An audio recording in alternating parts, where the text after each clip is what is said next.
الحق من ربك فلا تكن من الممترين.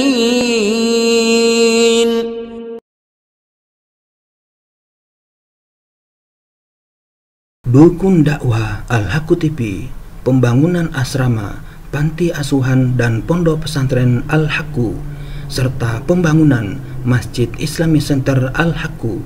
Salurkan donasi Anda melalui Bank Syariah Indonesia dengan nomor rekening 7726170370 dengan kode bank 451 atas nama Muhammad Rais, pengasuh panti asuhan dan pondok pesantren Al-Haqqu.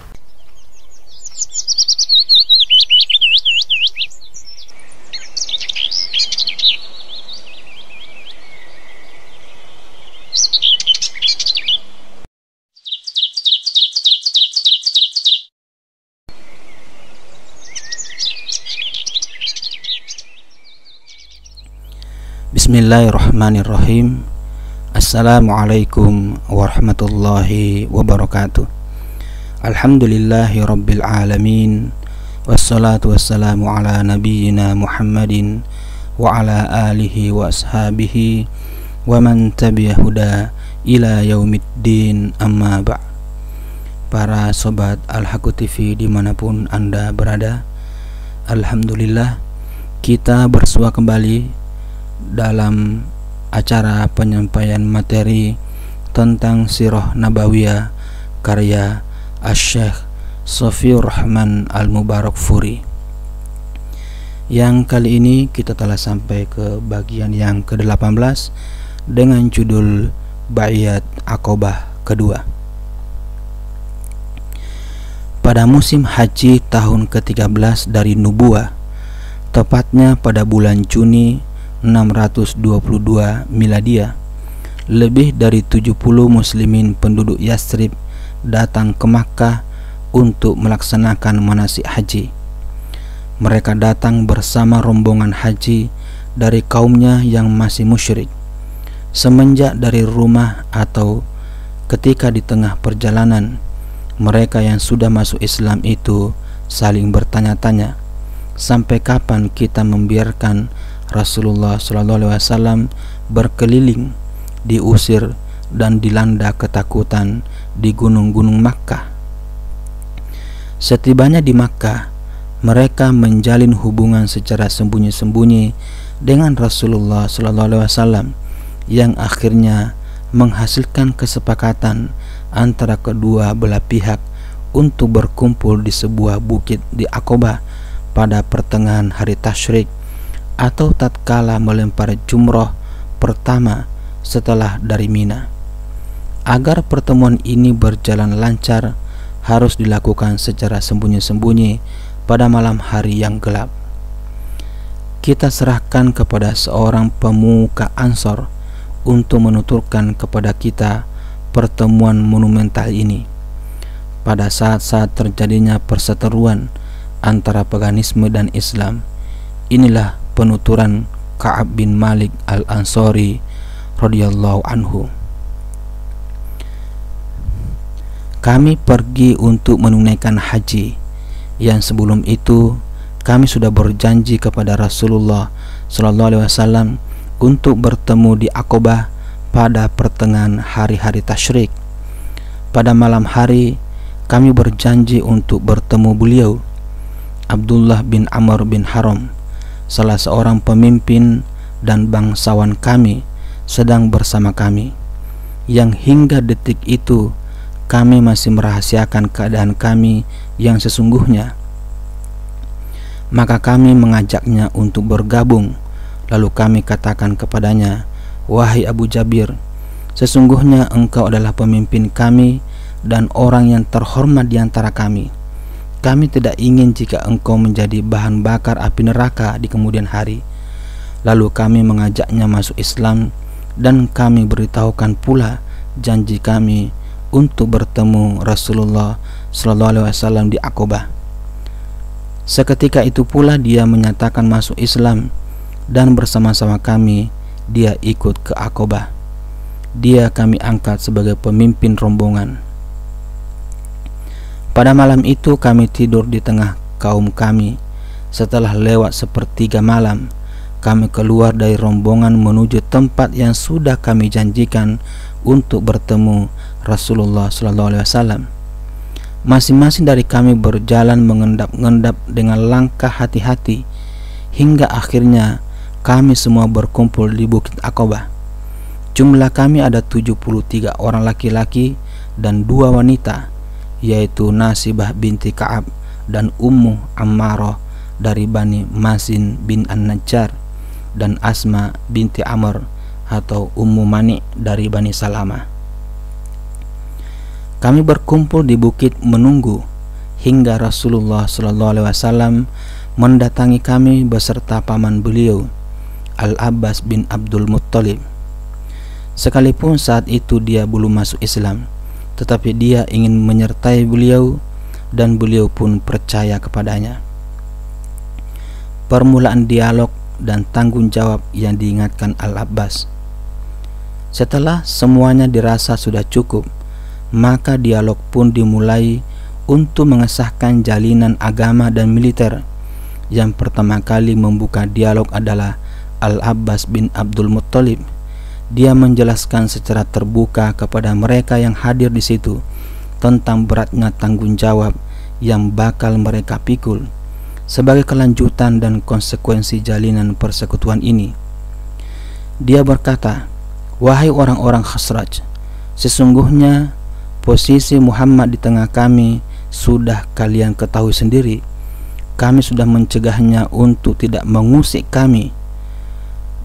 Kami sudah mencegahnya untuk tidak mengusik kaum kami dengan sesuatu yang sudah kita ketahui.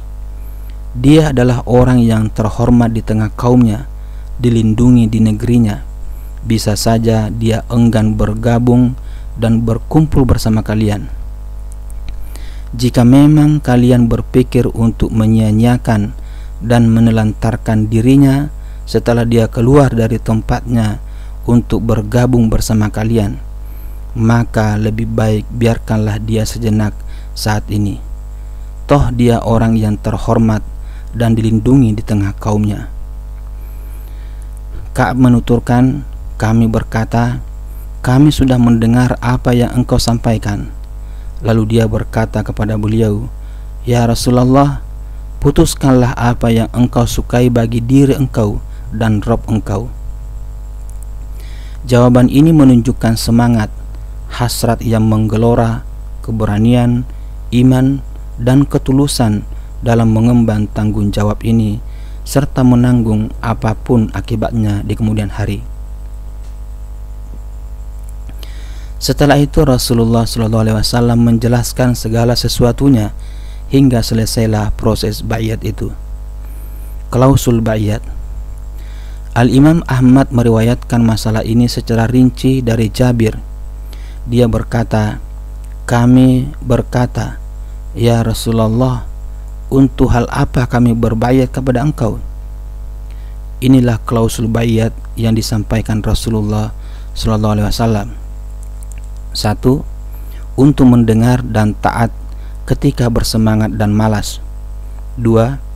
Untuk menafkahkan harta ketika sulit dan mudah. 3.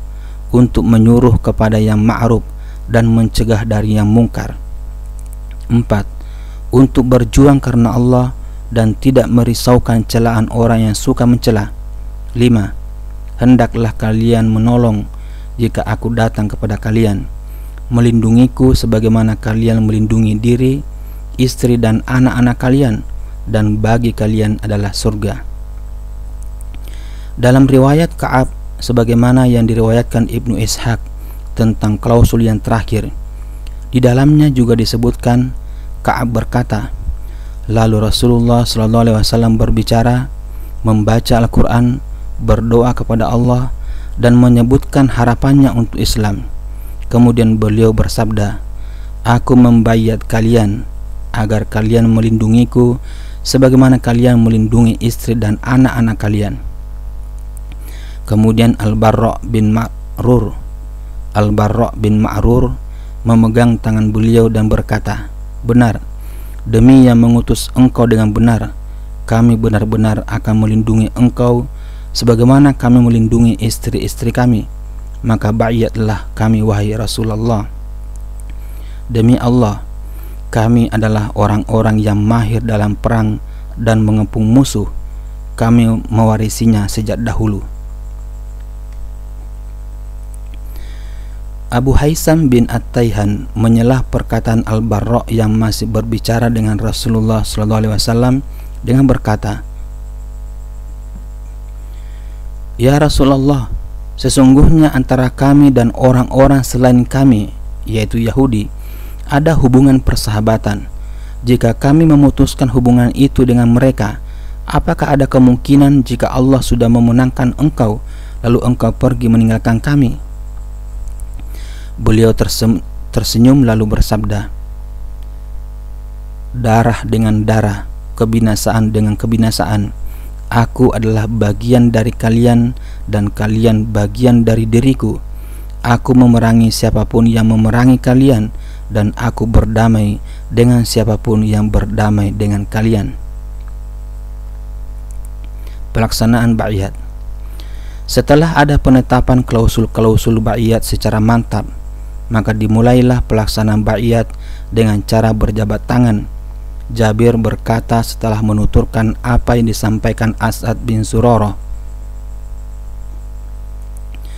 Mereka bertanya, "Wahai As'ad, demi Allah, ulurkanlah tanganmu. Demi Allah, kami tidak akan meninggalkan baiat ini dan tidak akan membatalkannya." Pada saat itulah As'ad bisa mengetahui seberapa jauh kesiapan mereka berkorban demi meniti jalan Islam ini. Dia pun menjadi mantap karenanya. Dengan kedudukan As'ad sebagai da'i yang ulung bersama Mus'ab bin Umair, maka secara otomatis dia pun dinobatkan sebagai pemuka agama bagi orang-orang yang menyatakan baiat tersebut, dan dia pula yang pertama kali menyatakan baiat.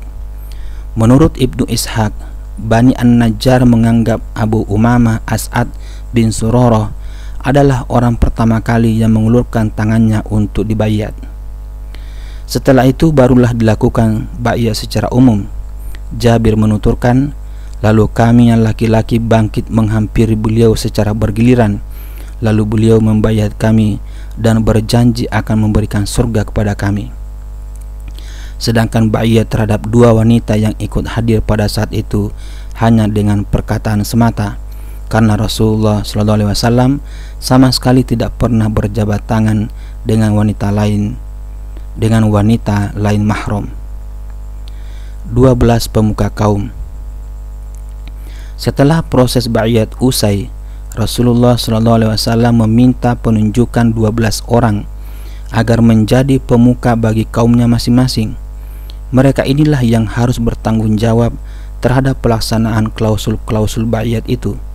Untuk itu beliau bersabda, "Tunjuklah 12 orang di antara kalian untuk menjadi pemimpin bagi kaumnya dan bertanggung jawab terhadap mereka." Seketika itu pula mereka menunjuk 12 orang pemuka, 9 orang dari Khazraj dan 3 orang dari Aus. Mereka adalah 1. As'ad bin Surarah bin Ats, 2. Sa'ad bin Ar-Rabi bin Amr, 3. Abdullah bin Rawaha bin Sa'labah, 4. Rafi bin Malik bin Al-Ajlan, 5. Al-Barra bin Ma'rur bin Sahar, 6. Abdullah bin Amr bin Haram, 7. Ubadah bin As-Samit bin Qais, 8. Sa'ad bin Ubadah bin Dulaim, 9. Al-Munzir bin Amr bin Khunais, 10. Usaid bin Hudair bin Sammak, 11.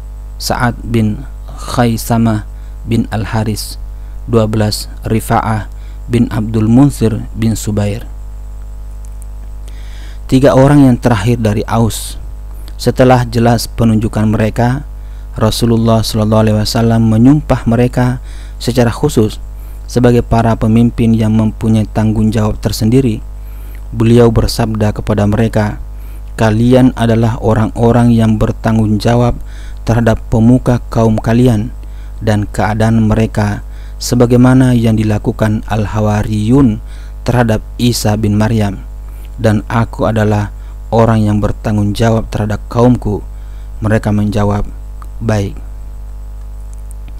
Setelah proses baiat dan pengukuhan ikatan janji ini usai, dan selagi mereka dicekam rasa takut kalau kejadian ini diketahui orang lain, tiba-tiba ada salah seorang pemimpin dari musyrikin yang mengetahui kejadian tersebut.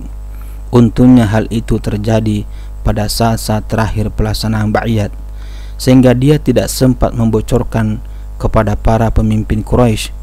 Selagi mereka masih berada di bukit, orang musyrik itu berteriak di suatu tempat tinggi, "Wahai orang-orang yang berbeda di dalam rumahnya, apakah kalian menghendaki Muhammad dan orang-orang yang keluar dari agamanya berkumpul bersamanya? Mereka telah berkumpul di tempat penggembalaan kalian." Rasulullah SAW bersabda, "Ini adalah krisis Aqabah. Demi Allah, wahai musuh Allah, aku benar-benar akan menanganimu." Lalu beliau memerintahkan agar mereka kembali lagi ke tenda mereka masing-masing.